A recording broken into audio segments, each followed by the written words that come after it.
If I ruled the world, I love 'em, baby. If I Rule the World podcast welcomes Don Fury. How you doing, Don? What's up, George? What's up, Sam? How you doing? Long Island boys. Hell yeah. All of us. All three of us. That's right. Did you remember that, George? Yes, I did. And I've watched... My accent's going to come out any 2 seconds now. Yeah, if you're hanging out with Long Island people, it comes out. So by the end of this... It pops right out, man. Yep. I could do all shores, North Shore, South Shore. Now that's funny. And I'm also Italian, so forget it. You get me talking to somebody from Brooklyn, and it really starts popping. Yeah. Yeah, we never had on anyone that could do all shores, so that's pretty good. That's. Well, I dated girls from Suffolk. I grew up on the North Shore of Nassau, the South Shore of Nassau. I lived in Queens for a little while. So Now he's upstate. I'm going to interview you for a second, George, and Yeah. you, Sam. So what do you think it is about Long Island people? You know, I've been thinking about this since you told me you wanted to do this interview. Mm-hmm. I mean, don't you think, being out on the island, first of all, island is, I feel like, natives, natives of the island, right? And that's number one, right? So we're like Aborigines from Long Island, right? Right. So we all got a little chip on our shoulder, right? When it comes to New York City or anybody who's like thinks they're higher than us, you know what I mean? So we got this like little deficit thing going on. Like everybody looks down, on the island, you know? Not as bad as Jersey. Right. But it's still there. So we got this thing. We got this like little chip that we can't get rid of, and we want to, and we know we got something to say, and it's like, all right, you got something to prove. I always thought about that with the Long Island bands because we were out here, we were separated back then, and we had something to prove, but the other thing we had too was garages and basements. Yeah, so that's we were correct. able to practice more, Very big. and develop and experiment, and maybe in a way that if you lived in Brooklyn or Manhattan, you weren't able to practice as much. So I think some of that played into why there was like a burst of Long Island hardcore bands doing. And there was a certain amount of that, island, cloudiness, came into the music as well. Mm-hmm. When you think about bands like Neglect and stuff like that, and even Mind Over Matter, there's definitely some introspection and some darkness that maybe you didn't get from frickin', some of the old school bands, who were living in squats, and it was different. It was like, concrete hot, in New York City. And on the island, it was a little more gloomy, and that definitely came across in some of the bands, I think. Yeah, we were talking about feelings. What? We were talking about our feelings in a way. Our feelings, yeah. True. All right, so let's stop the interview. Well, let's talk about you, because you've been doing this mini documentary series on your Facebook, and there's a YouTube channel. We're going to link to all that stuff. The story of Don Fury. And when you were first putting it out, Story of Don Fury Studios. It's not my story. I got a whole other story, man. I'm not. My family won't let me talk about that one. Yeah, there's probably This is about the studio. There's a cease and desist from his family members, right? Yeah. Wait for Netflix on that one. The thing I know about you is you're not the type of guy to put a spotlight on yourself, jump in front of a camera. You're not like a hip hop producer, like, hey, look at me. And I know that about you, but I also know that you're very hands on. You're one of the most do it yourself people that I know. And I'm just curious what was the genesis of this idea and the genesis of it and why you would want to do it. Yeah, you're spot on, George. It's literally spot on. I am as usual. I'm camera. I am camera shy to the extreme. I didn't used to be. I fronted my own band. I fronted my own band for a while. I played in lots of bands in New York City. But after I stopped doing that, and I, was doing my thing in the studio, I became camera shy. First of all, nobody had cameras back then. Sure. And then, which is, now I have to go looking. But you're right. So I was very camera shy. I wouldn't let people put cameras behind me in the studio. When I got upset at my studio in Troy, they finally started coming up with their phones and doing like little video things of themselves playing. And finally, I just had to give in because I'm like, there's no way I can stop it. I'm just like, listen, don't put it on while people are actually working, because that's going to bust people out. Just stop. And don't ever put me in it without telling me in advance. So you're right. I'm totally camera shy, and I'm not.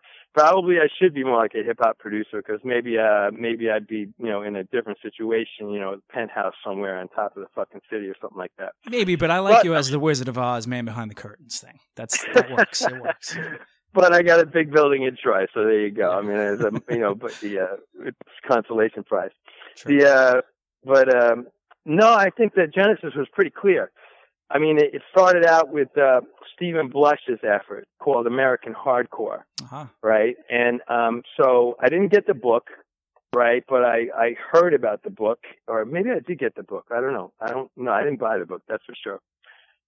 And then the movie came out after that. I don't even think I saw the movie. But I know for a fact, from gossip, right? And because everybody was telling me about it, that he writes his book called American Hardcore. He's from freaking New York City.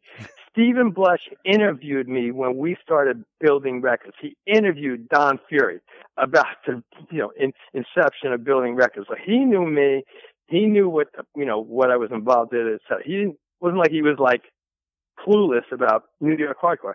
There wasn't a stitch about New York hardcore in that movie. Yeah. And I was like, what the hell? How can you call something New York hardcore, American hardcore, and not include New York hardcore? Right. So that was the first one. I was like more than a little miffed. I was like, not that I wasn't in it, that the whole, New York thing wasn't in it. Yeah, I'm like, indeed. you're kidding me.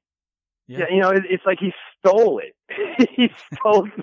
he stole the thing American hardcore, and then away from New York. I'm like, you. Yeah.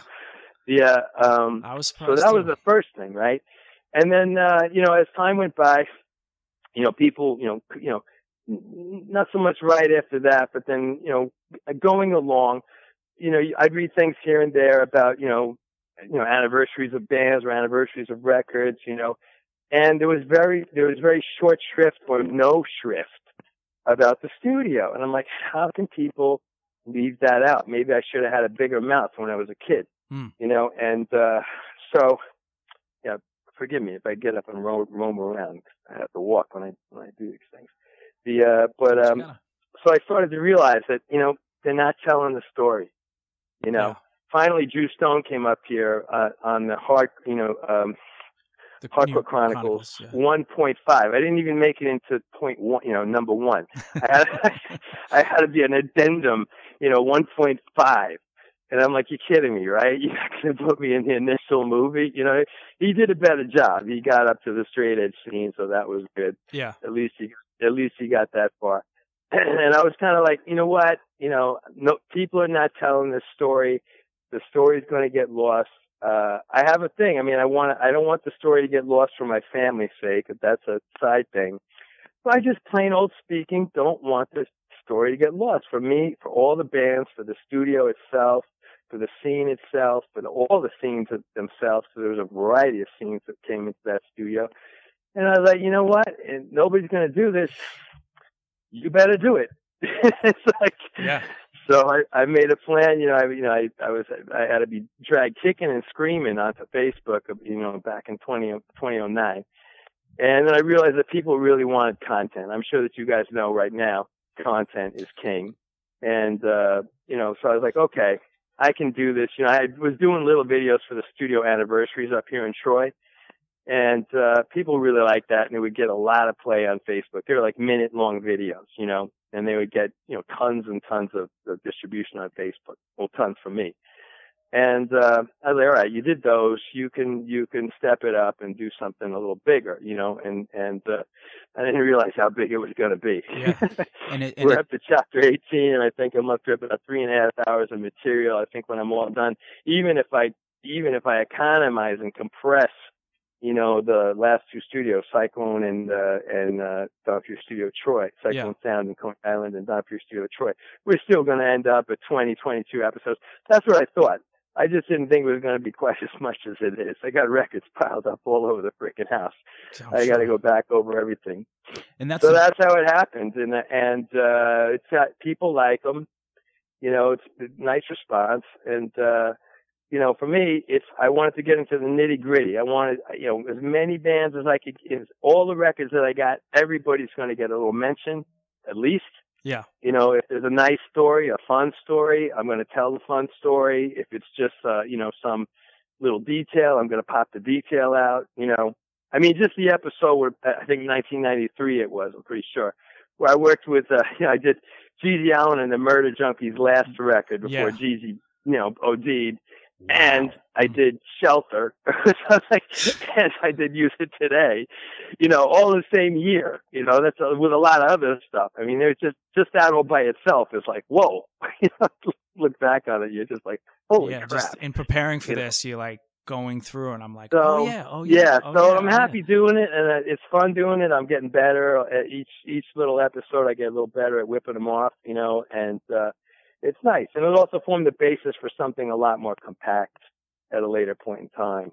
And the beauty of it really is like now you're able to, because it's so DIY and you could take it into your own hands. Like you said, you see something that's missing from someone's movie or documentary, and then from there you're able to just kind of be like, okay, well, let me tell my story. And I think now there's so many ways to get that story out that it's like, I don't know, you cut the middleman out and you just tell your own story. And you have like you said, how many people could say that they recorded GG Allin and the Murder Junkies? And Shelter in the same Shelter. Yeah. And live to tell the tale. Yes. Well, what's funny, what's funny about them?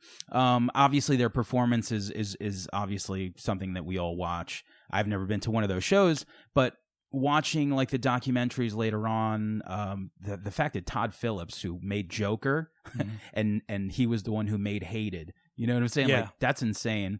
What was it like? Because they seem to have a different personality on stage as they were in the studio. So like, what was that experience like recording GG? Was it all business, I guess? I was totally surprised. I mean, if you watch the episode, I had met Gino before. He had been playing naked on the drum kit except for his cowboy boots, which freaked me out because I was a family man. I had kids upstairs, and so I didn't know what to expect, and I had never seen Gigi play, and or the Murder Junkies, and so when I started telling everybody, in New York, I remember Purcell, from Youth of Today and Shelter. He's like, "You're gonna do GG Allin's record? Watch out!" Like, what am I supposed to watch out for? I found out later. But they were they were totally prepared. The band was totally prepared. I mean, they had great songs. This is a great record. I have to say it. It's a super controversial record. I wouldn't play it around anyone young. But it's a great record, and they were totally pro. They came in, we did that record in like 6 sessions, or maybe 7 max, and in the middle of it, Gigi went out and did a show somewhere, and Gigi came back in. His head was all split up. He had blood scabs all over the place, and I'm like, the band was like totally prepared. It was like smooth, sailing all the way, and Gigi came in when it was time to work on vocals. I was like, oh crap, how's this guy gonna respond? How am I gonna work with GG Allin? He was totally pro about it. He went back into the corner of the room. He impaled his, sheets of lyrics on cymbal stands and stood in the corner, and he let me produce them, and he let me produce them just like any other singer might have in any other. So I'm going to Gigi. Oh, hey, Gigi, that was awesome. Listen, can you get a little more brutal on the last chord? I'm like, holy crap! I'm telling Gigi Allin to get more brutal. It's like, you know what? But I knew what he had to do. I knew what he wanted to do. I make the band's record. I don't make Don Fury's record. Yeah. And then we had the one incident where they pranked me right in the middle of it, and they left a turd on the bathroom, a dry turd on the bathroom floor, and I went up to find it, and I just like, so I walk into the bathroom, and like right in front of the toilet, like all nice and neat, like a piece of artwork, is a 6-inch turd, like no breaks in it, no lumps. It's just a nice turd, and I'm just like, ah, shit, like literally, right? And I'm like, what do they want me to do? So I'm standing there looking at it. I'm like, they're pranking me. They want to see what I'm going to do. They want to see if I come down screaming and yelling and freaking out. So I just looked at it for like a minute. I'm like, okay, Fury, pick up the turd, put it in the toilet, flush the toilet, mop the floor, wash your hands, go downstairs in the studio, and don't say anything. and that's exactly what we did. I mean, that's what happened. Nobody said anything. I don't know who left the turd. I don't even know if the rest of the band knows who left the turd. Right. No, but I think they had a little respect that they didn't have before that. Right. After that, or just a little surprise. Let's just put it that way. If not respect, I think they had respect. They wouldn't have been there otherwise. Yeah, of course. Yeah, they seem pretty, pretty straightforward as far, like I said, there's the performance side of their act, and then like even like Showtime just did a documentary on them, and it's Al.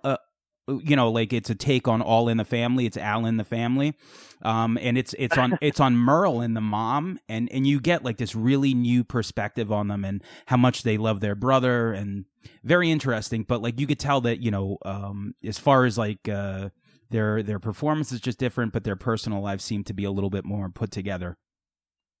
Yeah, his mom passed away recently, just at the right around the time that I was asking Merle if he had any photographs of the band in the studio. And I didn't realize it right away, so I was jetting him these, messages about the photographs, and then I saw the post, and I was like, oh, shoot. I should have been, sent some, some notes to him, which I did after the fact. But he got the photographs out, and that's what's in the post, that the little chapter that we did. Yeah. And I was really happy to get them. Yeah. And, I wanted to ask you when we were just talking about GG, you said I produced their record. It's not a Don Fury record. And it's an indication of a philosophy as a producer. And I'm curious, in the age that we're in, where bands can inexpensively record, I think some of them might not realize what a producer does, what that fifth or sixth member of a band is. And I'm curious if you could talk about that, your feelings on it, like having a producer, the difference, and also what you add. Well, sure. I mean, it's not really my feelings. It's more of an attitude, I guess. There's a lot of, the word producer can cover a lot of stuff, and, it can go, it doesn't really stretch all the way down to a professional engineer, but you can be a professional engineer and a producer at the same time. Or you can just be a producer and not be an engineer at all. So there's a whole array of, functions that can go along with that. And my attitude, my philosophy doing what I do, excuse me, is you make the band's record. Mm-hmm. It's not a Don Fury record. If I did that, it would be pretty boring, because then all of our, I've done hundreds of records. Right. Do I want them all to sound the same? Of course not. Does every band want to sound identical to some other band? Of course not. So you get together, you respect the band, first of all. That's number one. I mean, that was lesson not lesson number one. That was rule number one. Respect the band.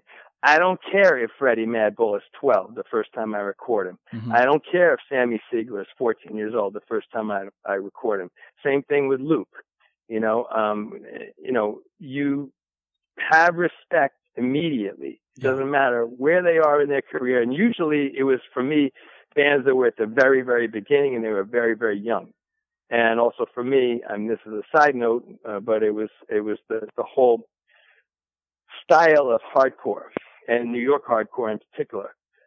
So I had a lot of respect from that from the very first time I walked in and saw Agnostic Front at Great Gildersleeves, probably back in '83 or something like that. It just blew me away. I was like, I like this music. I like this band. I want this band to come to my studio.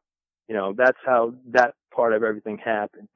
But in terms of just generally, what do you do, especially in today's day, let's say, I don't have any problem with bands, working on their own, as long as they have somebody with a vision that knows what they want to do. That person may not be a great engineer, or you might have a good engineer and maybe not the greatest vision, or anything in between. So somebody who fills the role of either a very good engineer or an accommodating producer, not a boss. Mm-hmm. You know, I mean, maybe some bands need a boss, somebody who's going to, like, you know, just boss them around, Right. you know, because whatever, I don't know. But in my personal opinion, I don't like to boss people around. Well, that's not exactly true. My attitude is this: you make the band's record. You know, the band tells me what kind of record they want to make, and then I bust their asses and get them to make it. Right. That's the attitude. You know, if you tell me what you want to do, we'll have a discussion, we'll listen, we'll talk, then I'm going to bust your ass and get you to make that record. Right. That's my role. And you jump in wherever you need to jump in. You know, if somebody's, you know, if the lyrics aren't written, you help the singer put in the, you know, cadences, the, you know, timing of the lyrics. Sometimes you even help with lyrics. Right. I wrote a couple lyrics on the end of a Shelter song. Really? So you're publishing? Which no, which I shouldn't have had to do. I'm like, Ray, what do you got for this song? He's like, one verse and a chorus. I'm like, you're kidding me. He came in to do the song that day. So we're sitting on the control room floor writing the outro. And I'm like, it was Public Eye, the song Public Eye. I basically wrote the outro. But no, you step in where you need to step in. Yeah. And then you encourage, you know, you stop controversies from developing if you can. Like you shape the session. Right. You know, let's make sure it's all going in a positive direction. You know, if you pick up on something that the drummer is doing that doesn't work with the guitar part, you notice it. You say something to the band. You're like, I don't really think that's working there. The timing of what he's doing there is not working with the guitar riff. You want to talk about that for a minute? You know, and so you talk about that, and maybe you define it down a little bit so that everybody's on the same page, you know, or something like that. When it comes to vocalists, I mean, it could be anything from encouragement, you know, like encouraging Richie on the Into Another record, you know, to get the highest and hardest really and sing. longest vocals down on tape when we had left it all to the last day. Or it could be something like totally structuring the vocal, like I did with Chaka and Byrne when they came in, which was totally successful, but that's still hard work. Yeah. You know, I mean, Byrne was a very, you know, sophisticated, you know, I would say the prototype of a post-hardcore band. Absolutely. They were jazzy, they were cinematic, they just, you know, dragged you through vistas in their music. That's not straight hardcore, man. Yeah. That's not like thrash, you know, thrash mosh, you know. So Right. it's, you know, for a hardcore vocalist to lock into that, you got to sit down and work, which means you got to have an understanding of cadence, you got to have an understanding of the music, and you got to have an understanding of that person's feelings, you know, not feelings, but his, you know, his voice, you know, that person's voice, like what that person wants to sing, sound like, say, whatever. And then you got to collect all that stuff together, work on it together, and come to a consensus, at least between you and the singer, and be like, okay, that's good. Yeah. We got it, you know. We'll So, do I it mean, 15 those more are some of the things that a producer can do. I mean, and if you slide to the other end and go to just a very good engineer, he'll make sure your snare drum sounds good, and he'll make sure your kick drum doesn't sound like a box. Yeah. And he'll make sure your guitars are ripping, and he'll make sure your vocal sounds like it's plastered on somebody's face. And he'll make sure that your mix is balanced and the bass guitar doesn't get buried, or the mix doesn't get compressed too much, which don't even start me with compression. Right. You know, it's funny too. When I'm preparing for the interview and I'm just going through all the stuff that you have, I was thinking about the fact that, let's just say the large part of what you've done is hardcore and punk. You know, you've done other things, Warrior Soul and things like that, but you kind of come across something a little bit different than other producers, wherein hardcore and punk is not known necessarily that the kid, you know, has been playing for, you know, since he was 5 years old, that they might not be the most musically talented in, you know, if you're just like a regular rock producer, but it's also a lot of people's first time in the studio. And that could feel like two things to overcome, like a big hump to overcome. And you probably came across that, I'm guessing, a lot. So what was that like, trying to, shape someone who really hasn't played that much and first time in the studio type of thing? Well, actually, I kind of like it because, first of all, I mean, I think if you're playing punk rock or hardcore in the first place, at least back in the day, I don't know about now because it's such a mature, style. But back then, if you were playing punk rock or hardcore, you already made the commitment. I don't care how old you. You know what I mean? So you didn't really care about what the people at Interscope were thinking, let's just say, right. or Sony Records. You were going to play what you wanted to play. Period. So I think we got over that part of the hump immediately together because I didn't care what the people at Interscope or Sony Records were going to say either. Mm-hmm. So neither one of us did. The 14-year-old kid or the 24-year-old or the 34-year-old engineer. Whichever area you want to go to. So I think we were all over that immediately, and I think that's why hardcore came from that basement at 18 Spring Street. Yeah. Because everybody who came in there sensed it right off the bat.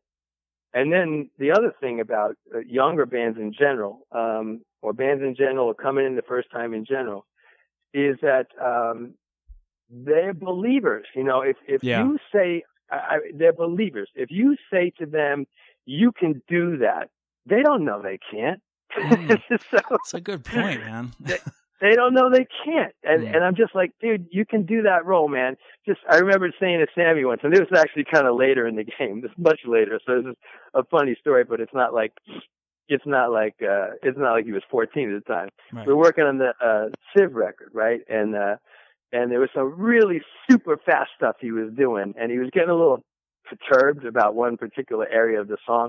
I'm like, Sam, man, Sam, just think of it. Sam, you're a cheetah. Sam, you're a cheetah.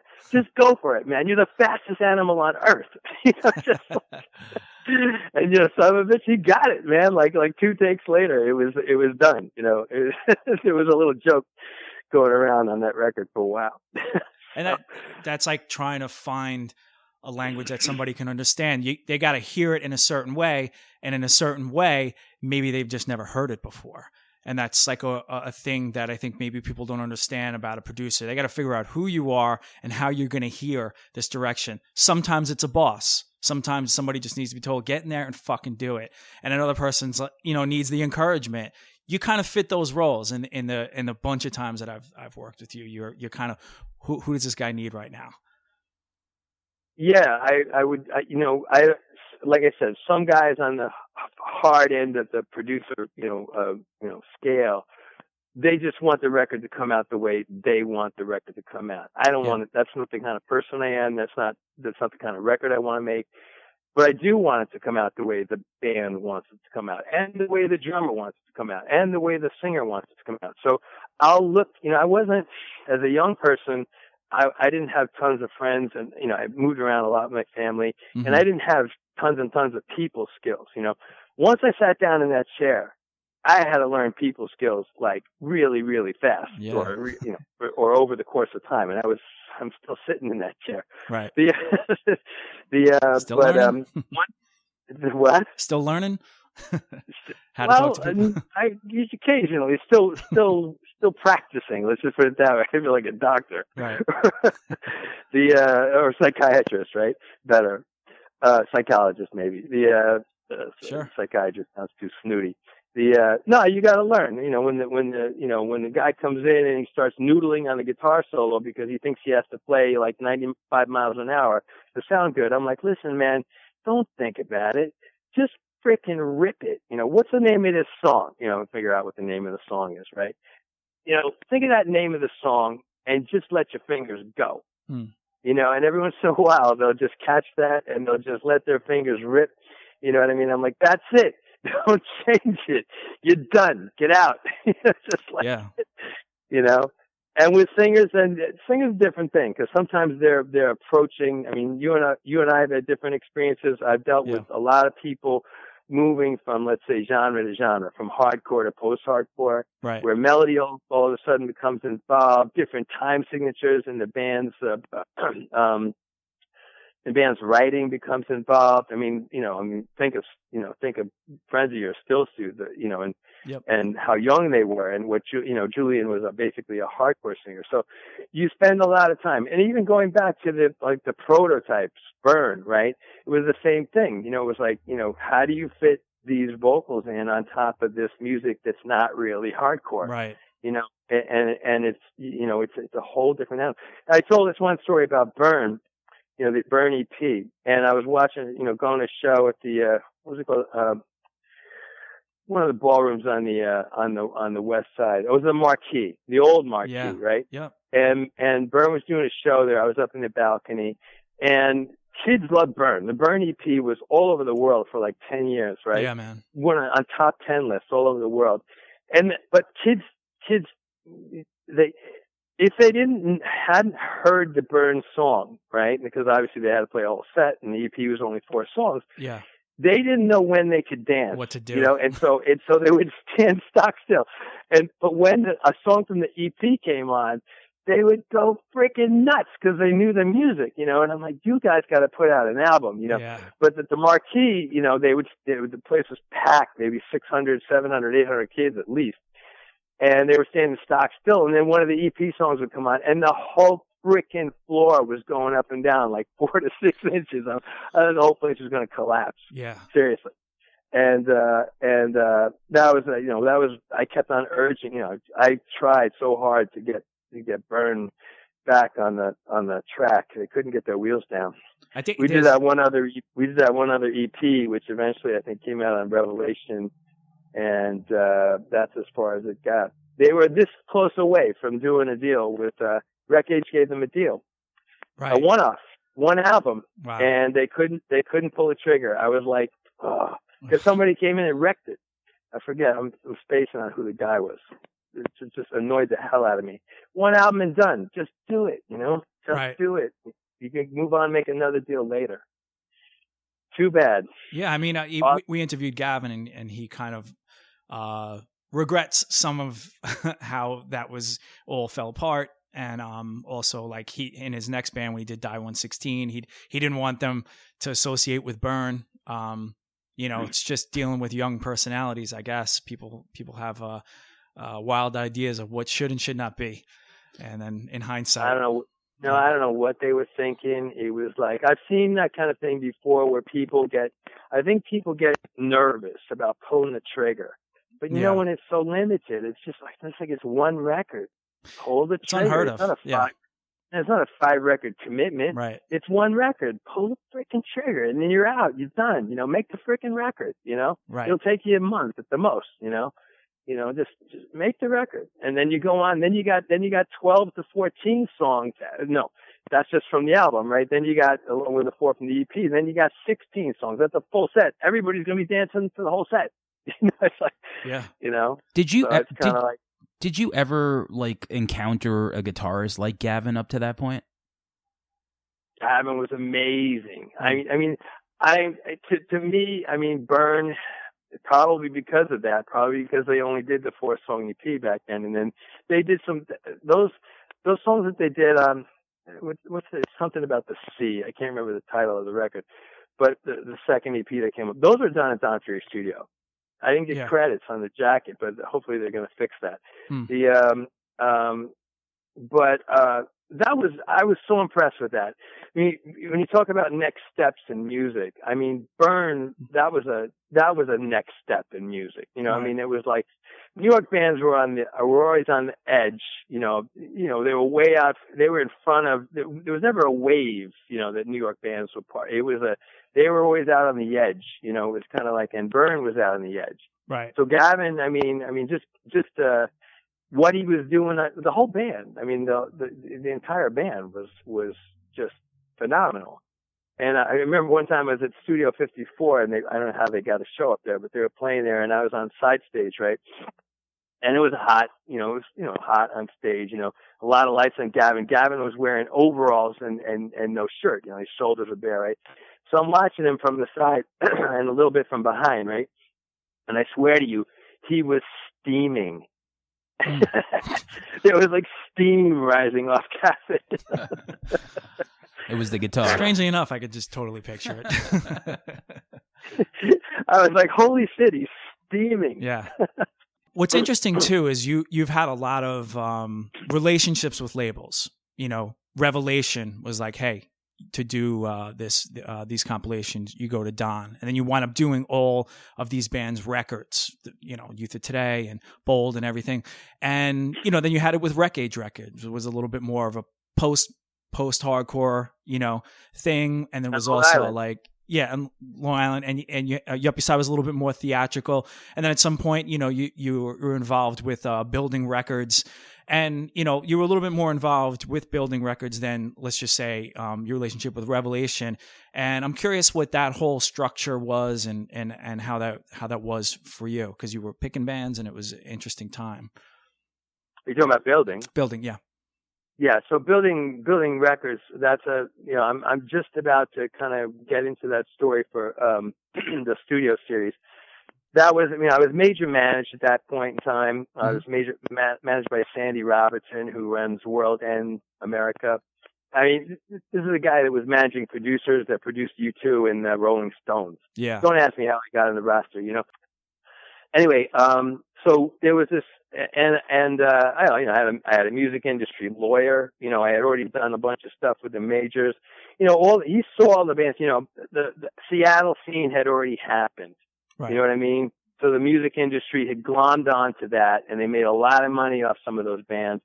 And they were looking. You know, they had turned their. You know, that was a big deal because they had turned their eyes to other scenes. And of course, where they looked next, they looked at New York. And they saw some of the bands getting signed that I work with. This Into Another got signed to Hollywood, you know. Quicksand got signed to Polydor and then Island.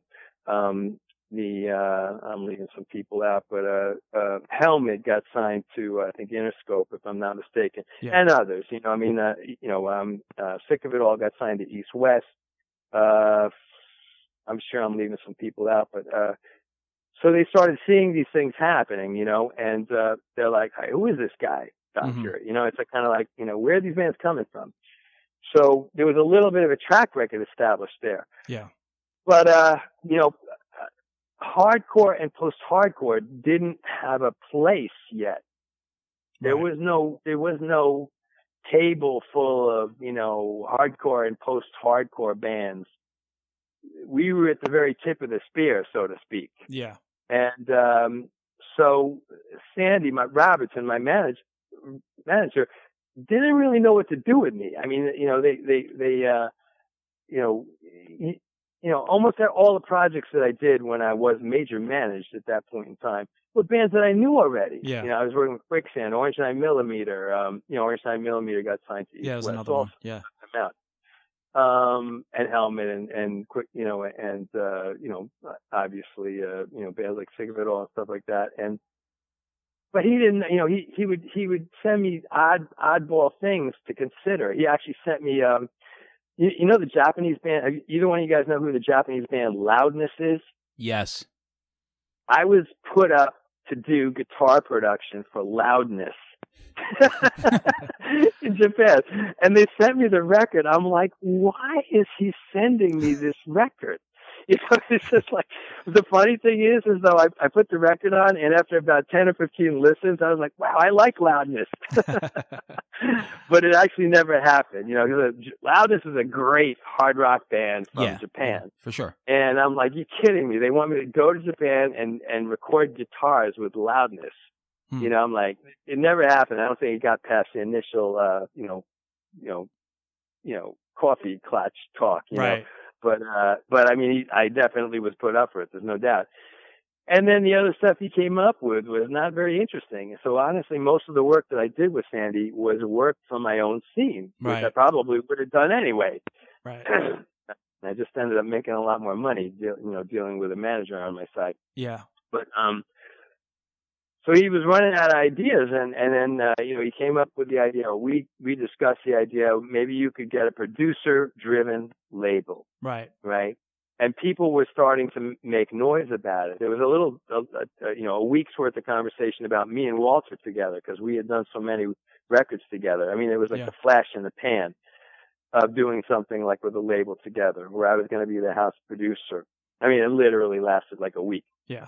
But once Sandy got a hold of that idea, he really went to work. And we actually got an offer from Mercury UK to start a label. We did the whole lunch down in Soho thing, and and I was like, listen, first of all, everything I know is in New York.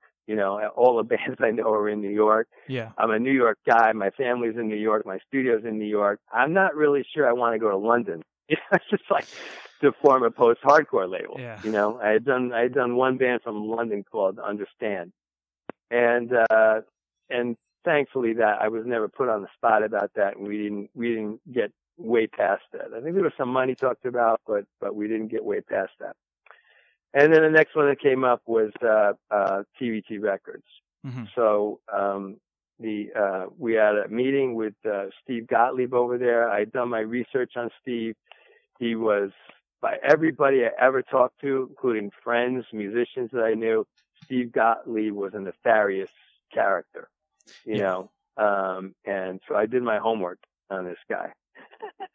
Yeah. And I mean, so when it came, that's how the idea of building got started. And eventually, of course, the deal went down. Well, I was curious, just an overall, like how it came to be, you said producer driven label. You're having more of a part of a label than you did in the past, although you're very instrumental with Wreckage and very instrumental with Revelation. So just an overall. Honestly, to go with you on that assertion, I actually think I had a much bigger influence on Wreckage in working with Wreckage Records and working with Revelation Records than I had at my own label. Yeah, interesting. I'm telling you the truth. Yeah. I mean, I took the deal. It was a 3-year deal to sign. I was supposed to, offer a couple bands per year, and I was supposed to produce a couple records for each band. And I mean, I would say that if you stretch the experience out over 4 years or the 3 years that I was under contract, the first 3 years were glorious. Yeah. They're absolutely glorious. I mean, Still Suit was first up. I had signed Still Suit to a producer agreement. That's the first time I ever did that with the band. Okay. When they were kids, when they were teenagers, when they were called Standoff. Right. Before they put out their Wreckage EP. And I said, listen, actually Pablo's from Wreckage Records had bought me a Still Suit tape, which wasn't made, rather a Standoff tape, which wasn't made very well. Okay. And he brought me 2 tapes. He brought me a tape of a band that was better recorded, and then a tape of Standoff, which was not very well recorded. Now listen to he asked me my opinion. We had done a lot of work together. I said, listen, this is a better recording, but Standoff is a better band.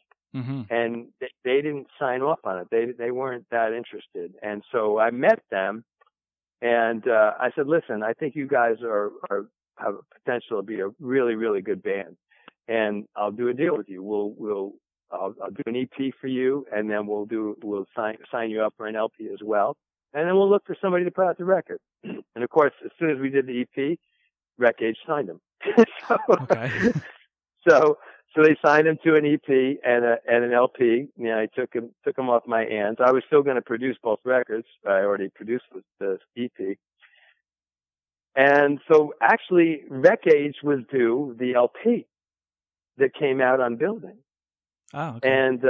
And that was a very, very, crucial situation because everybody knew at the beginning of the discussions on Building Records that Still Suit was first up. Right. And I had to push and shove and cajole and, practically, blackmail, TVT Records to put up or shut up and to get the record off of. We had to buy Still Suit out Oh wow. of the record. Yeah, I mean, we're talking like, you know, major label math here. This wasn't like $100, you know. Yeah. It was like serious money for any hardcore band. You know, it was like serious money. But anyway, the deal finally happened, and you know, I mean, the kids were they were still very young. You know, we made an awesome record, and then, you know, I mean, the issue with Still Suit was they were so leading the charge in post-hardcore. It was hard to place them. Yeah. You know, it was like they weren't a straight up hardcore band. They weren't a straight up, you know, rock and roll band or a metal band or an alternative band. So who do you tour with? Yeah. You know, they had a little bit of a, you know, sticking point there. Plus, it was the first record. You know, TVT staff had to get up to speed. They weren't up to speed. You know, the artwork for the record lagged. But it's a wonderful record, and I think that the label really liked those guys, like the people, at least the personalities in the band. And I thought it was a great record. I think it was, you know, I let them off the chain. Yeah. You know, they came down. I'm like, get it out of your system, kids. You know, it's like, you know, make your, you know, fucking Christmas list, you know, record here, because you're probably not going to get a chance to do that again. It's your first record. Maybe they'll let you off the hook, and then you can do a sophomore effort that's a little bit more,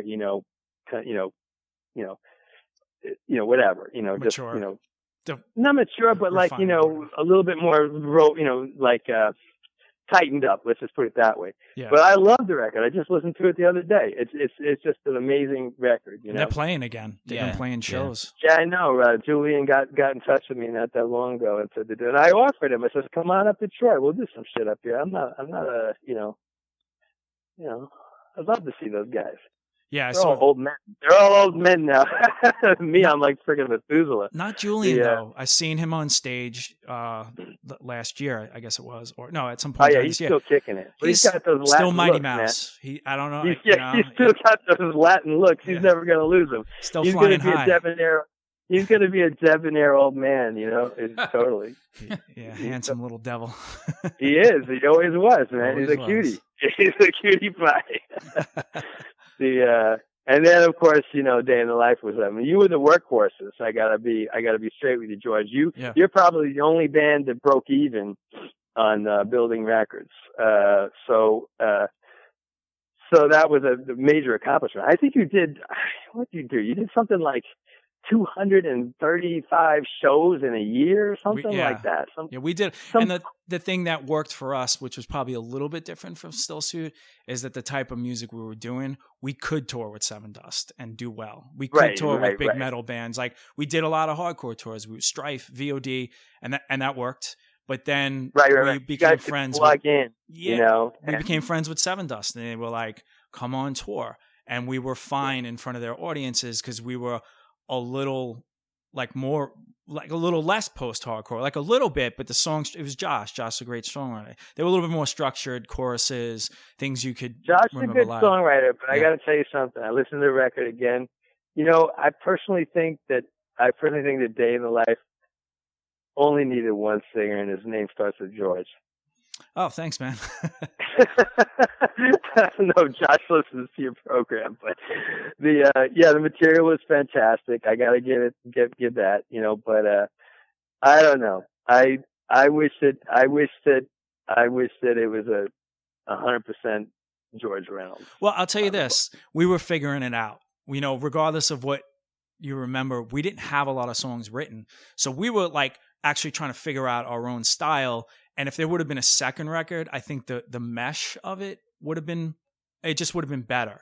It felt a little forced. Like, oh, here comes a chorus. About that, because we all cracked up. I mean, the whole thing cracked up after one record for everybody. Yeah. You know, and so I'm not so sure about that, because, you know, when we got to the end, I mean, let's not leave them out, but I signed another Long Island band, A Day for Honey, which was a post-hardcore band. Mm-hmm. This time with a girl singer, right? Tracy. And Tracy I think that Tracy TVT completely had dropped the ball on them. Yeah. And I felt really bad. It was a good record. I thought the whole band could have done really well with College. You know, I think they could have done a whole different kind of circuit having that little difference, you know, and Tracy, right? And I felt really bad about that, and you know, and then things started falling apart. You know, they neither, you know, Still Suit had its own issues in terms of how to get them on the road. I think they could have done really well with A Day for Honey, but they didn't try. Mm-hmm. You know what I mean? And at that point, Steve Gottlieb was probably looking at the balance sheets going like, how much did we spend on these 3 bands? Right. You know, I'm like, why, you know, TVT was not a hardcore or post-hardcore label. Yeah. They had no experience in doing it. They didn't really particularly have an interest in doing it. You know, I mean, it was like, they gave it a shot, I think, and you know, a couple of things didn't work for us. I had offered a deal to Bouncing Souls, which would have kind of, you know, diversified us a little bit. Yeah. But Bouncing Souls took that offer and then went out to California and got it doubled. So, you know, that's label life. Yeah. That's label life for you. Yeah. And then the one that got away, of course, are people that you know, which is a Glassjaw. So yeah. I had tried to sell Glassjaw to these people day in and day out. We did 10 demos for Glassjaw in 1998. Yeah. And they're like, we don't get it. I'm like, you don't have to get it. You hired me to get it. You know, it's like sign this band. You know, this is the best new band in New York at that time. And I was like, listen, pay attention. So I went into Steve Gottlieb's office like 3 times, like practically begging, you know, for him to sign this band. You know, and right around then, I think Steve looked at what was going on, and the label looked at what was going on. And they're like, let's get rid of this. Or let's cut our losses and cut Fury, right? And you know, if any of these 3 bands still manage to keep things going, maybe we'll keep them on the roster. You guys would have been the most likely, and that's it. I remember that's what we were told. You know, that was a very nasty moment. And, you know, Steve had exercised his option to me with Building Records for the 3rd year. And he pulled the rug out from under me about halfway through, stopped taking care of the bills. You know, Building Records wasn't getting paid, meaning I wasn't getting paid, meaning my studio was going in the red. Yikes. And I was like, listen, man, you exercise this option, you know, just, you know, keep me going for the next 6 months, and then, you know, whatever, I'll go say goodbye forever. Right. You know, he's like, no, I'll give you a few thousand. I'm like, no, you don't understand. You know, you can't just string me out like this and then blow me off. You know? Right. So I ended up in court with them in Manhattan Supreme Court for 3 freaking years, and guess what? I freaking won. It's like, you know, it took 3 years and it was very stressful. Right. They had like, you know, 3, 4, 5 different lawyers throwing at me. You know, they were countersuing me for $500,000. You know, and it was a nerve-wracking experience, but I knew I had it on paper. I knew I was right. And in the end, they settled. I actually had to testify. I had to go up and testify. I had to get onto the stand and testify. I think I'm the only person that's ever beat Steve Gottlieb. If there's more than one, I'm probably on a list of less than 5. Yeah, I mean, I've heard the stories about 9 Inch Nails and this and that, but there's a bunch of stories about him and nefarious. No, there's nothing. But there was nothing when even before I did the deal with him, there was nothing but negativity. I'm telling you, every single person I talked to. When I did the deal with Sandy Robertson at World's End to do a producer agreement with him, there was nothing but good news. You know, I mean, there was good news, right? When I talked to people about Steve Gottlieb and TVT Records, there was nothing but bad news. You know, so it's like, oh, okay, you better read that. When they gave me the contract, I used to go over to Starbucks. I'd get like a double mocha grande, right, and just sit there with a highlighter and like, you know, read and anything I didn't understand, I would highlight. Yeah. There's only one thing I missed, which is really, really bad. And that was, I wasn't allowed to take any band that I offered to TVT and bring them to another label. And I didn't recognize that. And that was the problem with Glassjaw.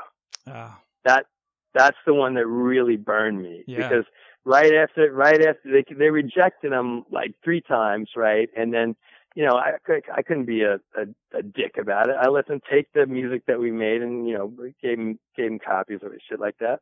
You know, a couple months later, Ross Robinson signed them to his label. Yeah. Right. And like 6 months after that, they're on tour with the Deftones. Yeah. I'm like in my mind, anytime I walked around the office of TVT, I'm like, do you get it now? Yeah. It's like, you know, too late. I mean, what did he say to that after he had no clue. He had no idea what this music was. Hmm. You know, it's just, like I said, TVT, I think there was an effort there to, by one A&R person who I'm not going to mention, who basically, you know, helped ruin the label. Okay. I think there was an effort there to branch out in that direction.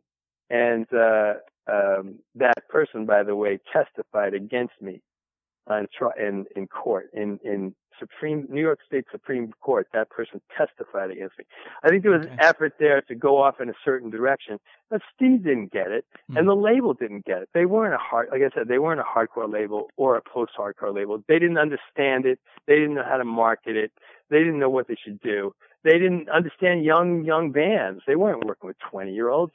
Right. You know, unless they were rappers or some shit like that. Right. You know, and it's kind of like, you know, they didn't have the willpower, the energy, the background. There was nobody there. You know, I'm not slagging their departments, but they were generally pretty good. Like radio was pretty good. Yeah. Some of the promotional department, the promotional department was not so good. Radio was all right. But like I said, they did absolutely zero. You know, A Day for Honey came out with no promotion, no radio, no nothing. I think that they just looked at it. They're like, we don't know what to do with this. We don't, you know, care or whatever. I remember they actually made a sampler tape, and we were like, yes. And they were giving it out at the Ozfest. And what they did was the song that said Day in the Life was A Day for Honey, and the song that said A Day for Honey was Day in the Life. Yeah, so, I mean, it was, and they gave it to us like, oh, you can hand it out, and we were like, well, I'm not handing these out. It's like, you know, that, right? You know, it's nuts. You know, it was. You know, I mean, I'm going to take some blame because I've been thinking about this a lot because I have to write about it now, and then I have to speak about it now. Yeah. And it's, you know, I'm going to take some of the blame because I had, you know, we talked about my attitude as a producer, which is, I guess, egalitarian, right? And I didn't maybe realize that if you're going to go into a label environment, you can't be egalitarian. You got to be a douchebag. You know, it's like, and you got to fight for everything you want to get. And you got to claw it out, and you got to fucking, you know, watch out for, you know, backstabbers and politics and all the rest of that stuff. And had never been that kind of person.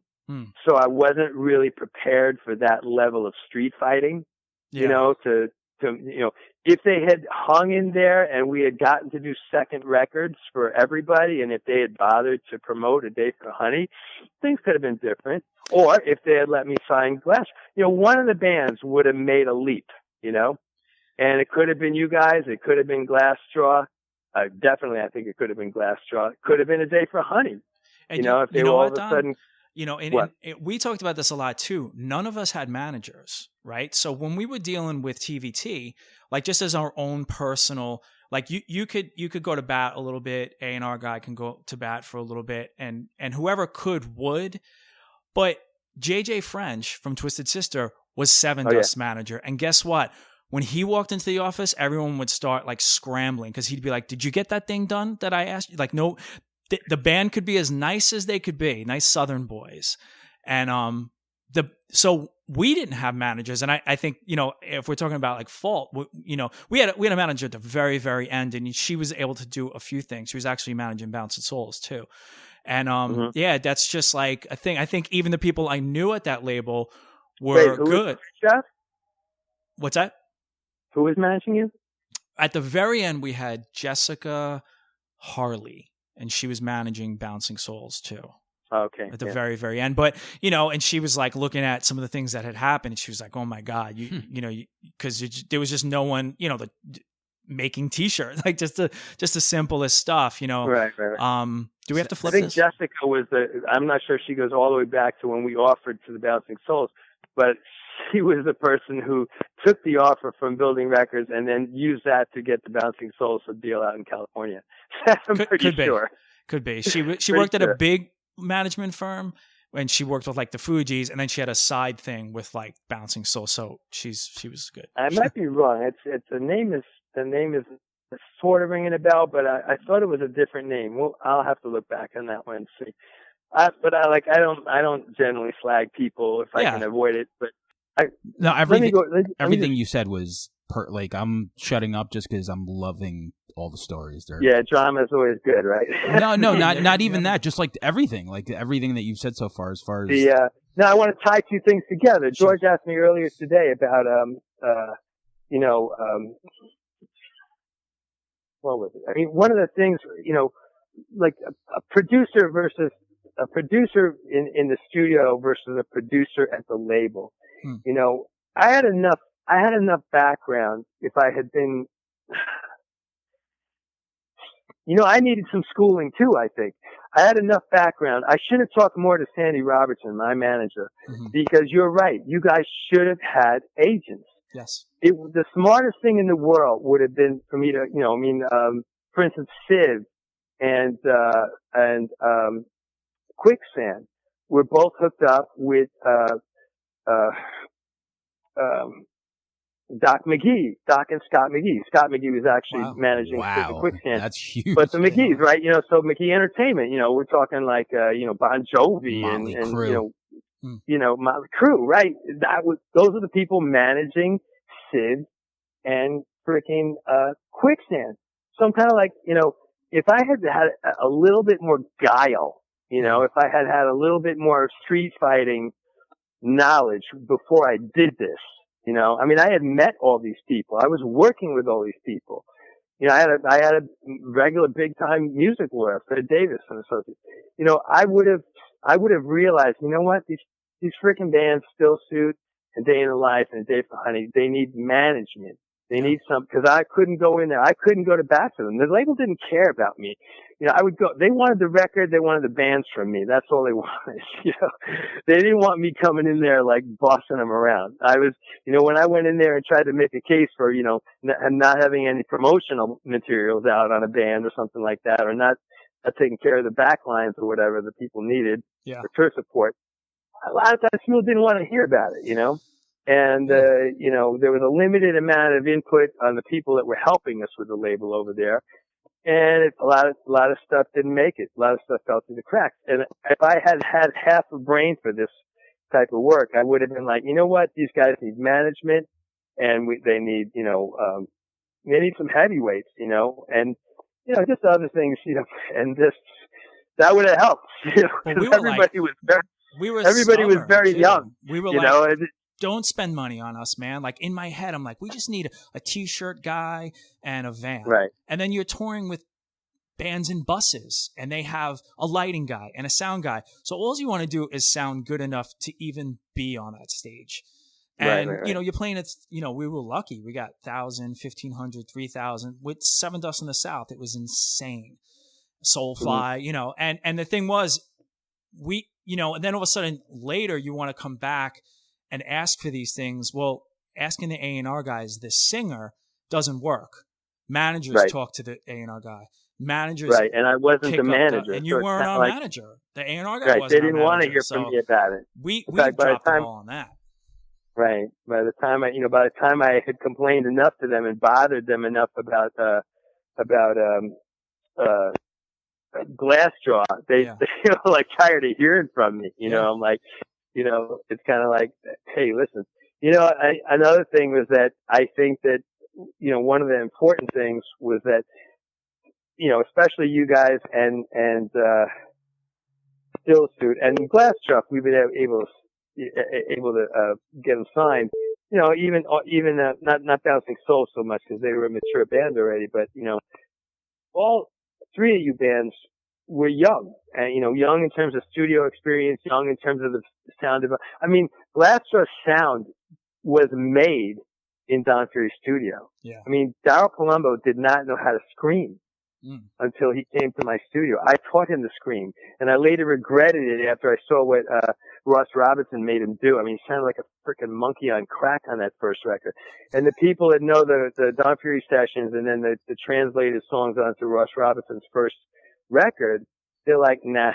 You know, that's what, when for a long time, this is the biggest thorn in my side, man. One of the few biggest thorns in my side.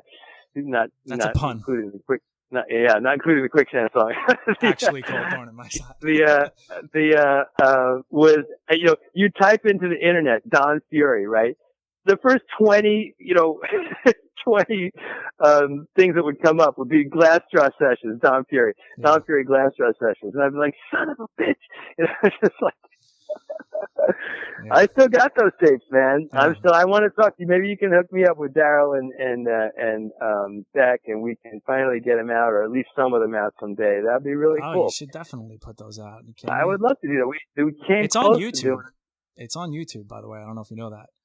Yeah, every time I see it, it just raises bile. You know what I mean? I'm just kind of like, yeah. Because the only place I could have come from was a cassette tape. Yeah, so you can make the right version. That's and their all fans that are went rabid. out. Their fans, they're rabid. Yeah, fans will find a way. But anyway, yeah. So I mean, I look back on it and I'm like, you know, if they had just hung in there for if everybody had been able to hang in there for 2 records. Plus, I was scheduled to produce 2 records. I thought that was a reasonable agreement. We had that agreement. You know, after all, TBT was hiring me as a producer, right? Yeah. So let me get these bands let me get them through their sophomore effort. Right. You know, and then if you want to farm them out to like some major guys and spend $100,000 on them, you know, we'll see as long as I have some input. You know what I mean? Yeah. And, you know, whatever. It could be co-produced or it could be, you know, whatever. I could just sign off on the whatever later. But they were chafing at that, you know, especially for you guys. And I don't know if you're aware of that. They wanted to unwind that. I'm like, listen, you know, this is important for these bands. You were talking to me earlier about a producer's input. Yeah. All you guys, you know, Still Suit, Glassjaw, if I'd been able to sign them, and you guys were all forming your sound. And the first record was the absolute beginning of that formation, in my personal opinion. And I think, you know, the reason I got the label in the first place was to develop the band. And developing the band in the studio was the primary goal, you know, the first goal. After that, you develop them at a label, you develop them in the world, you know, touring and whatnot. But the first thing you got to do is develop them in the studio. And I didn't want to be cut out of that process. You know, I want to make these 2 records. That was the deal. If it goes on from beyond there, well, that's fine. We'll see. As long as we're all in on the decision. You know, you know, it's my label. It's named Building Right. Records. I figured that was probably the idea is build, you know, start somewhere and get it somewhere else. Yes, that was, you know, and people didn't like that. People were like, "Why do you call it Building Records?" And I was like, "Because we're building something." You know, it's just like it's also kind of a humble name. But of course, I didn't realize how many. You know, once the internet thing came into play, I didn't realize how many townships and municipalities had building records departments. Oh, yeah. I probably would have put something else in there along with the word building. Right.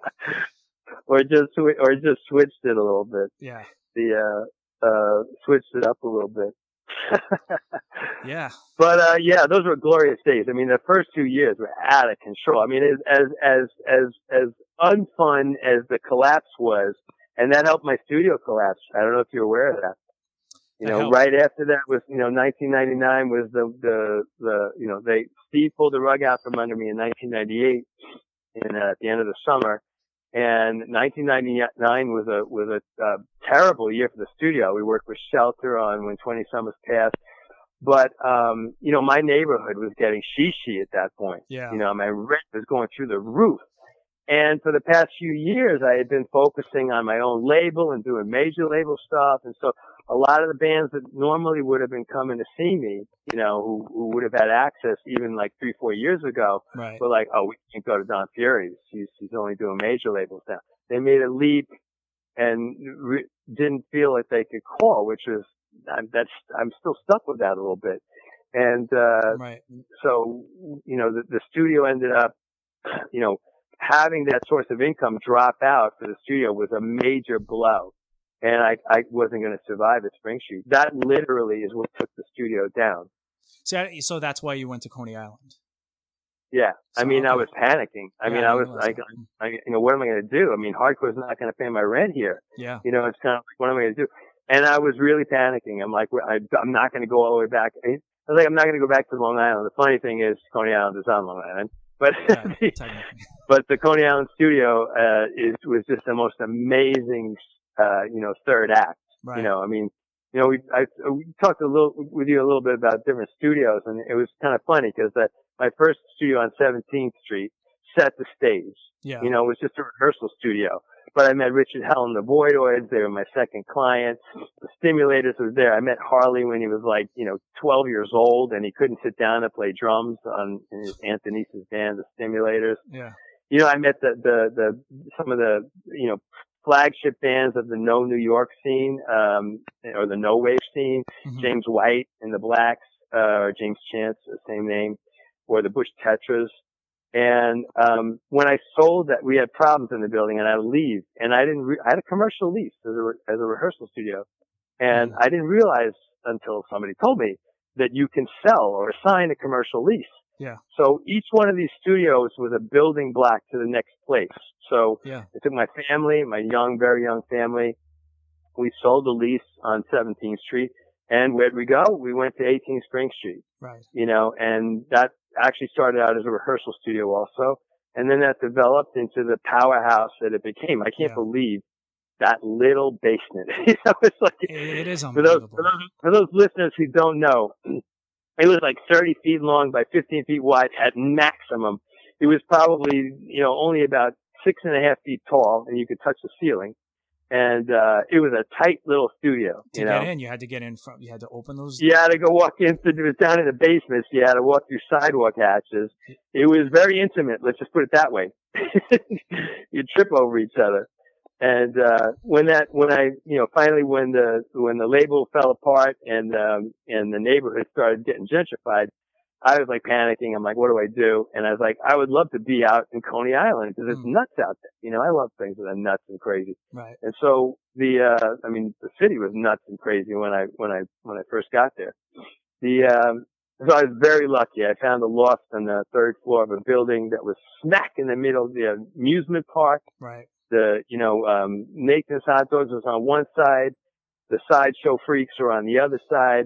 The amusement park was in my backyard. I had a roller coaster right out my window. And right after that was the ocean and the beach. Perfect. And right across the street was, 4 trains going into Manhattan. So people could get there, Beautiful studio. I had that for 8 years. Hardly anybody knows about that. So I'm going to, kind of compress that. Yeah. When we went out there, about different studios, we just talked about Dr. Studio on 18th Spring Street being so tight and small. Coney Island was the first medium big studio we had, and all of a sudden we were doing different things, like big bands like World Infernal Friendship Society and Black 47. We were still doing hardcore. Yeah. We had bands like, Mental come in. We had, Outbreak come down from Boston. I think those guys were both up in, the Northeast. And lots of Brooklyn bands. So, Isa 8, was coming in. Different bands were coming in, doing hardcore records down there. But we were starting to do different things. I mean, the two, Black 47 record, which was Iraq, it was basically a kind of an ode to the troops in Iraq by Larry Kerwin. That was a fantastic record. We were recording all kinds of different instruments with them, horns and stuff like that. The Alien, which is almost like a bagpipe thing. Yeah.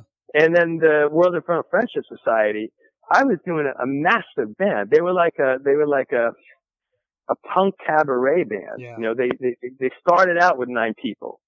And then they added a bunch of stuff on top of that in the studio. We're talking about brass sections, keyboard, accordion, multiple vocals, percussion, string sections even, and just these huge records. I mean, those 2 records that I did for them, you talk about productions, they're 2 of the best productions that I ever did. They might be 1 and 2. They're definitely in the top 5. And for me to even say a thing like that they're in the top 5 productions that I ever did, that's an amazing statement. I've done hundreds of records. Yeah. These records were phenomenal records. So that it was a big, beautiful studio, completely different than the Coney Island studio.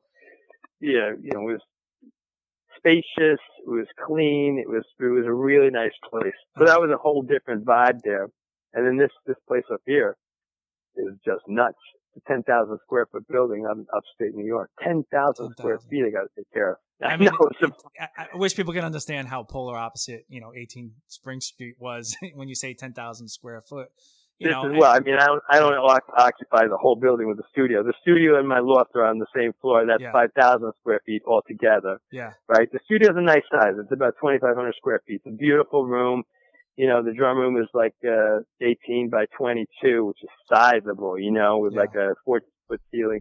Show was the same size, so a lot of room to stretch out, a big lounge. And then my half of the space, which is a loft, is 2,000 square feet with like, again, a 14-foot ceiling. That's where I'm walking around right now. But the funny thing about, as we talk about studios, as I'm heading out, the same thing happened in Coney Island, gentrification. They bought up, Joe Sitt and Thor Equities bought up the amusement park, right? Yeah. And they started wrecking havoc. I mean, they were destroying all the amusements were being bulldozed to the ground. Right. The bumper cars, all three of the go-kart tracks, the bumper boats, the mini golf. He just bulldozed everything. Wow. And he wanted to put in condominiums along with supposedly amusements, right?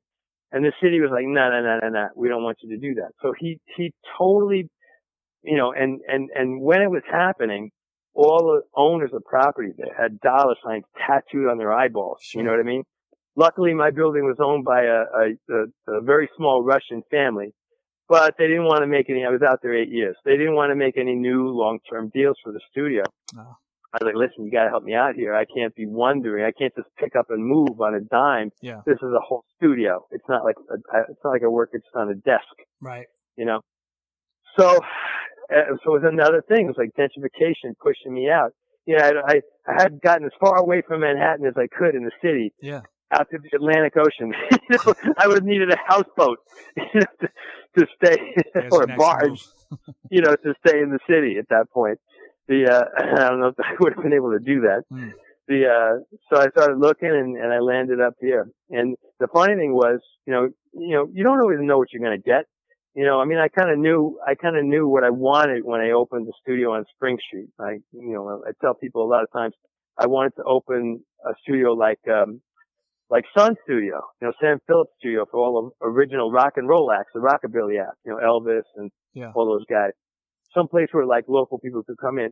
That's the first, that was a definite, but I didn't know hardcore was going to be it. Right. I had no idea. I had no freaking clue it was going to be hardcore. But I knew that was part of the vision. That's what I want, And then I knew what I wanted in Coney Island. That I wanted to have a more, expansive, comprehensive studio where I can do more types of records. Yeah. And I got exactly that thing. I didn't think there was going to be any kind of a new scene out there, but I kind of got a little bit of a new scene. I'm not known for it, but I made great records for it. When I came up to Troy, New York, I was like, I'm going to be a provincial studio. I'm gonna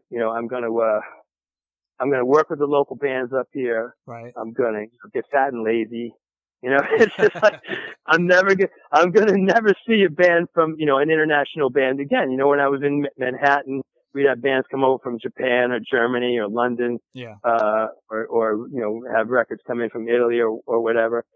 Frequently. The actual people would fly into New York. Right. When I was in Coney Island, we had guys come over from Belgium, Sweden, Norway, and Germany, at least.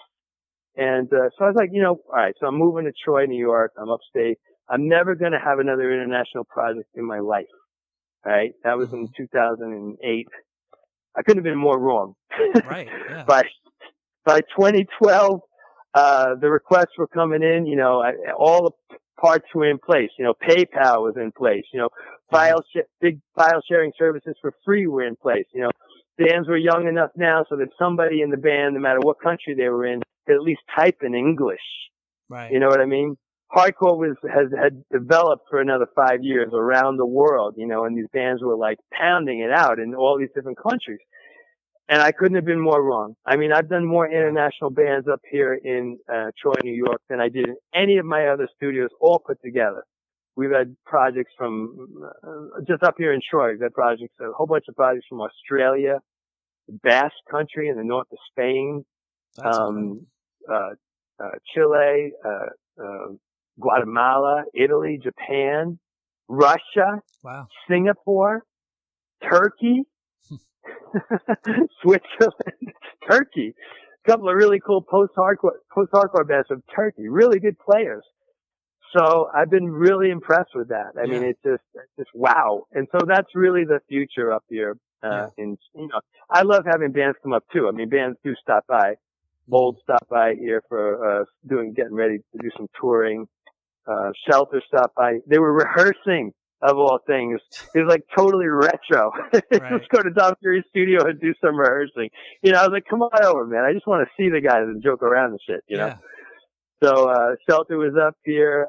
Bold was up here. Who just came over? Alone in a Crowd, came over here not that long ago. I'm not allowed to really talk about it, so. There's something in the wind. I can't really talk about it. But there's something going on with that. So that was fun. That was really fun to have them up. And I would love to see like a little bit of in the golden years, like however many there are left in the studio. I would love to see the guys stop by once in a while. AF was playing a show over in Waterford, which is like only 15 minutes from here. And I messaged Roger. I was like, Roger, man. And I knew they had a day off, the next day. And I messaged Roger. I said, Roger, I'm 15 minutes away, man. Stop by. We'll throw a song down. Just like, and he jumped. He was like, wow, that's a great idea, but we have to be in Boston to shoot our video on our day off. I was like, oh, damn, That would be for AF to do a record.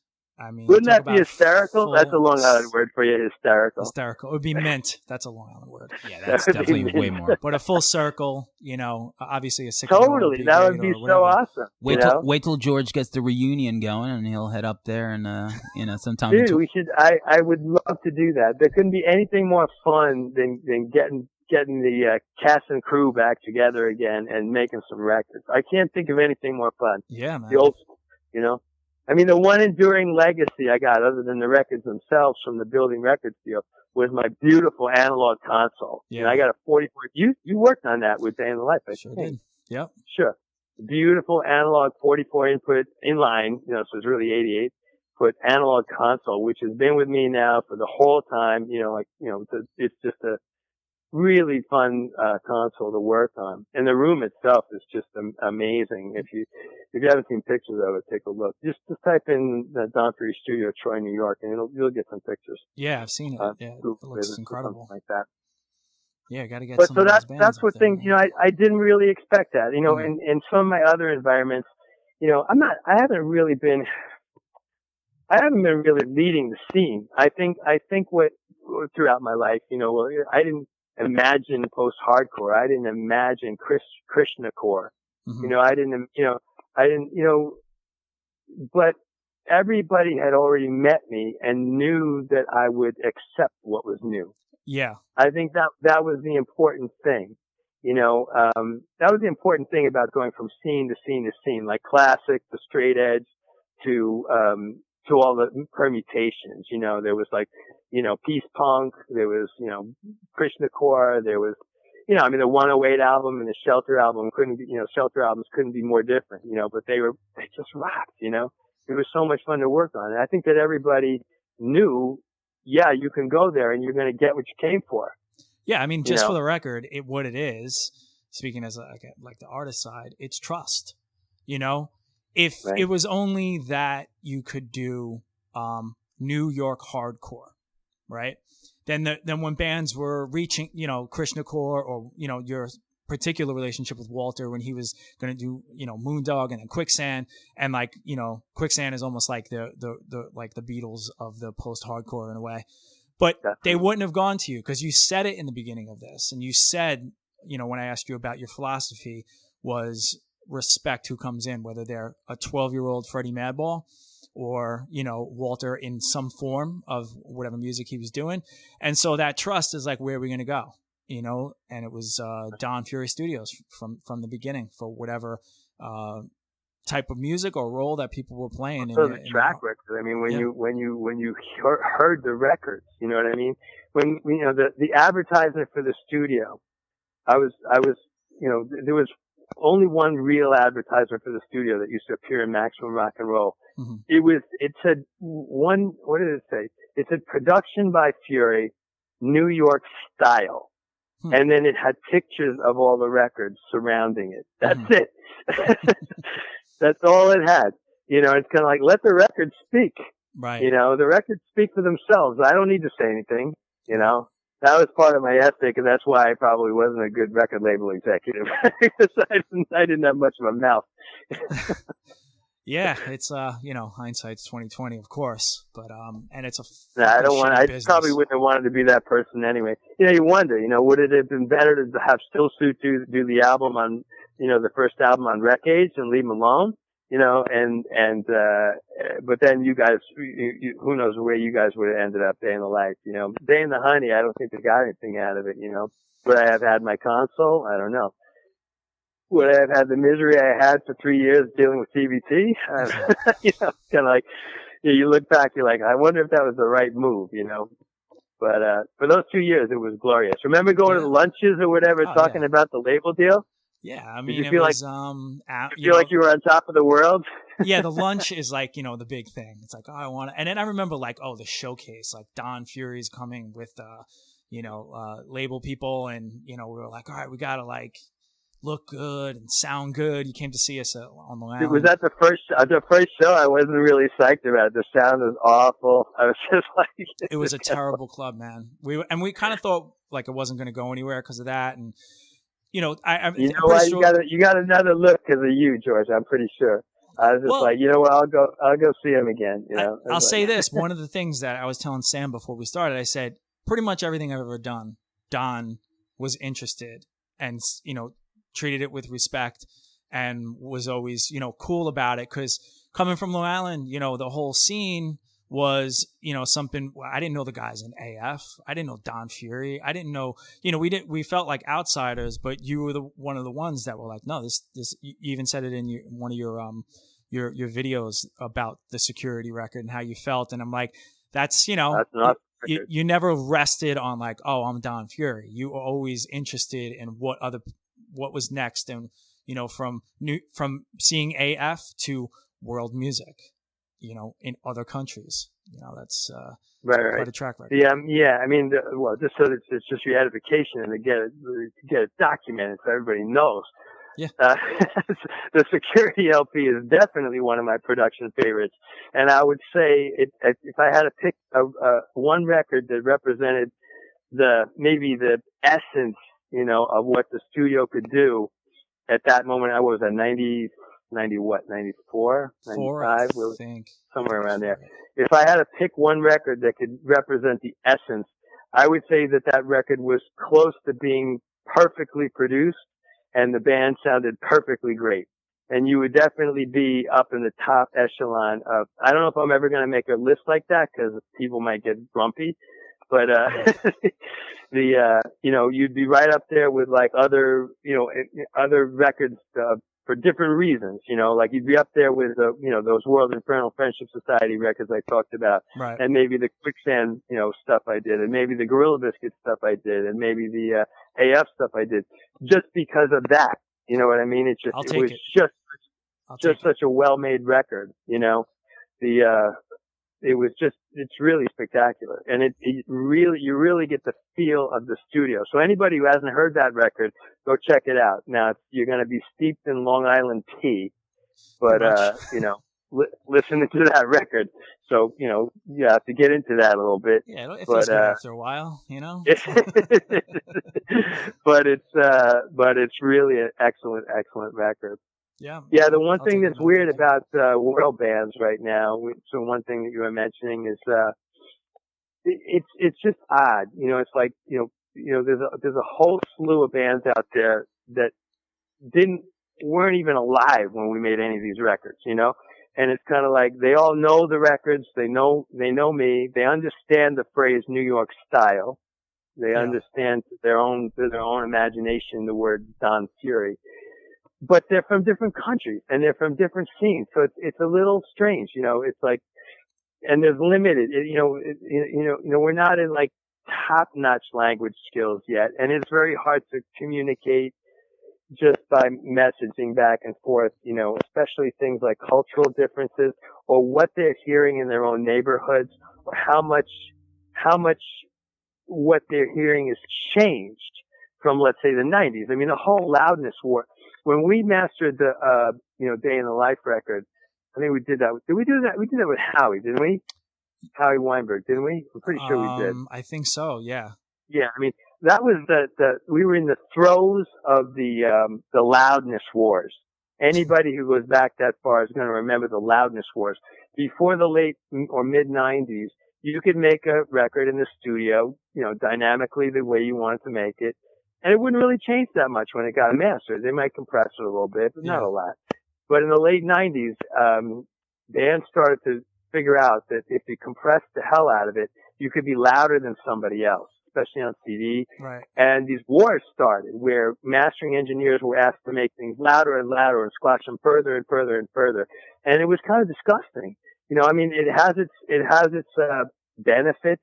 I mean, there are some things about it that are good, but it is a tool that can be really easily abused, and you can lose all your definition of dynamics, especially for drums. Sure. And it's kind of disgusting. And the problem is that people have gotten a little lazy about that. And a lot of what bands are hearing around the world is totally crushed music. And they've been hearing it for a long, especially in hardcore and rock. And they've been hearing it that way for a long time. Right. You know, so they're really used to it. It's like, it just comes on and it's one level. It's like 10, you know, and it never gets off 10. There's never a moment where you hear a crush roll, you know, on a snare drum, you know, or something like that. Or maybe it's in there, but you'll be lucky if you hear it. So it's challenging because I really love dynamics. And so when the bands are want to be louder and louder and louder, that's a concern. They're used to it. They didn't grow up or they haven't been listening to anything that's different than that for a long time.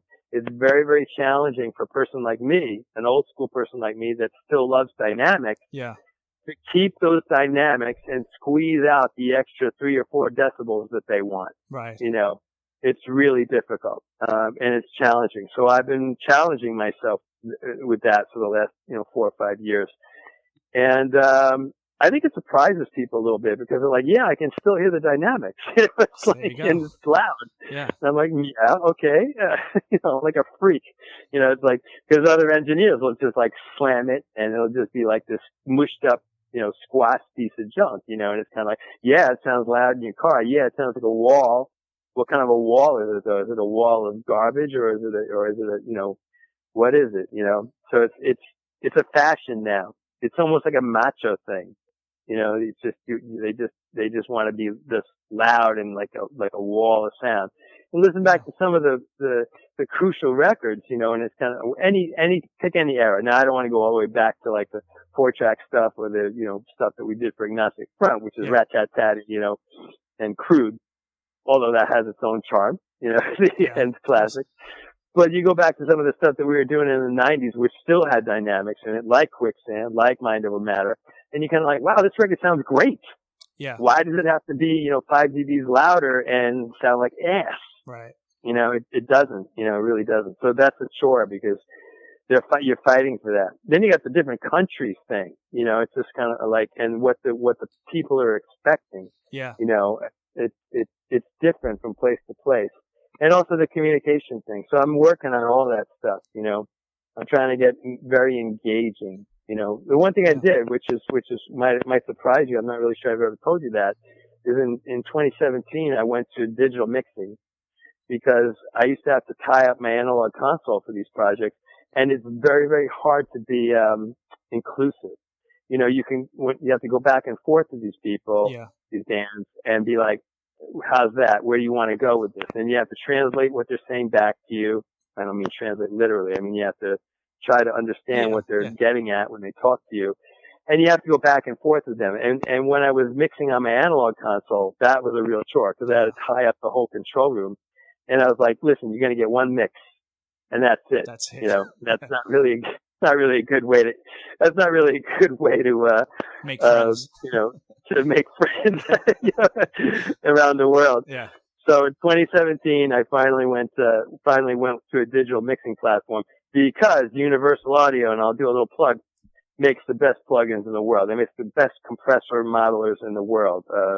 1176s, LA2As, and you know, they got a Fairchild, and it's just, and Summit. They just got this amazing stuff, and they also do Neve EQ. Sorry, I'm getting all technical for the geeks out there. So once I read about this stuff, and I was like, "That's it. You got to buy a separate piece of hardware. It looks like a little piece of, a little bit bigger than a piece of French toast." And it's once I read about that, I was like, "You know what? I think I can make this leap." So we've been doing. I have to give a shout out. We did two mixes for two bands from around the world. Most recently, the most recent was STDK from Moscow, Russia. So we did a full LP mixing and mastering for STDK. So shout out. And we did a full LP for Make Mention of Sight from Japan. Both awesome bands. Really cool bands. Wordy band name. What is it again? Make Mention of Sight. That's wordy. Make Mention of Sight. We'll just call them MMOS. Yeah. MMOS. Yes. Yeah. Well, that's what we do in all of our communications. Yeah. Yeah. So yeah, it's a fun. I mean, that's where it's going. You know. Yes, I'm doing bands from the local area. You know, Vermont. You know, we've been drawing from as far as Washington D.C. to Montreal, over to Syracuse and Vermont, over at the new studio. The furthest bands we had actually show up in person with bodies, which I never thought would happen. We did a band come up here from Guatemala. And we had a band come over here from Singapore. I was like, you kidding me? It actually wasn't a whole band. It was just a guitar player and writer. He sent me some drum tracks from Singapore, and he flew over. He borrowed my guitar. We did guitar and bass tracks here at the studio. He flew back. His brother was in service at the time. He did his vocals over in Singapore a couple months later. They sent the record back to Troy. I mixed it and mastered it here, and I sent it back to them in Singapore. They've been bouncing back and forth between Singapore and Troy, New York. Wow. You know, it's just like, wow, okay, this is the new thing, It's the new Don world. Fury worldwide. I dig it. Really, you know, not sure I want to produce that way on frickin', you know, FaceTime or anything like that, but it's, but that's where it's going. That's what's going to happen. That's where it's going. And I'd love to see some of the old school bands come up here and just do some projects. Even if it's just a song or two, you know, that'd be awesome. Yeah. Once that one band does it, I feel like then it's like sort of reverberates, just like in the beginning when Maybe. first Like when I said, it's in the AF wind. or Youth of Today, It's in the wind. Yeah, it's in the wind. I think that smell. You know, we've spoken it into existence. I feel like that's how that works. You know, but I want to we're gonna bring this to a close. Sam has a question for you. Sure, Sam. So the name of the podcast is If I Rule the World. So we ask all our guests, and today we ask you, Don Fury, if you rule the world, what would that look like? Oh, that's right. I listened to the Jimmy G episode you did, and I heard that that's what you did at the end. Yes. So I thought about that, you know, I was having my coffee and shit, you know, I was like, what the hell am I going to say to these guys? First of all, I don't like the idea of being a ruler, you know what I mean? Yeah. So when I thought about it, and I got a really good answer. So, not if I ruled the world, but if I could say how the world was, how about we just put it that way? Okay. I would like the world to be, not like it is now. I would like it to be like ancient Greece, Okay. with a lot less people and a lot less crap, you know, except with technology that's like 40 or 50 years away from us in the future, incorporated with that, right? So kind of like a cross between like, ancient Greece and like the desert planet on Star Wars, you know? Okay. And finally to the point where we've figured out how to get along, and unlike ancient Greece, we're not like warring amongst all of our city states, you know, so people were, you know, or like, you know, in the empire, you know what I mean? It's just like, you know, we're just like a pretty chill planet, you know, that has a lot of cool, like, javelin throwing events and has like, very, very, very cool robots that you can talk to and shit. And sounds like Coney Island kind of in the summer. Oh God, no. But no, I've been to Greece, when I went to travel to Greece I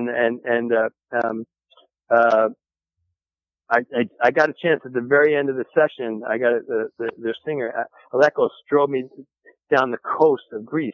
Thessaloniki is like, kind of a commercial landscape, nothing too outrageous, but like, I swear to you, he drove me up some hills. We went through this like huge fog, right? Mm-hmm. And when we got to the other side of the fog, I was on top of this hill with like these giant boulders that looked like freaking giants. And then I don't know what part of the sea it was, but the sea on the other side, we're looking over the cliffs, these beautiful trees. I mean, it's just unbelievable. We drove down all the coast and stuff like that. It looked epic. It looked like, I could imagine being in that era, kind of like, having your, just really, really nice era where some heroics are still involved. Yeah. Art is still involved, politics and,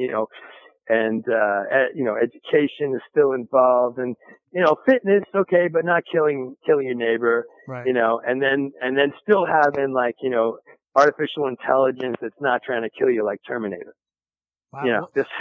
I mean, that was the most original answer we've ever gotten. That was the most visual answer we've ever gotten. For people out there, this is what happens when you prepare. You can prepare ahead for an answer, and you get a beautiful, beautiful answer like this. Ancient Greece with robots. Yeah. Javelin. Cool. And fog. Awesome. Awesome. All right, Don. We appreciate your time. We'll let you get back to that beautiful studio up there. Thanks, guys. Thanks, George. Really great talking. Thanks, Sam. Yeah. And let's talk again. I'm gonna go drink some more coffee and turn the heater back on. Yeah. And let me know when this is ready. Well. Yeah, we'll let you know. Okay. Later. Awesome. Bye-bye. Bye. Thanks, Don. If I rule the world, I love 'em, baby.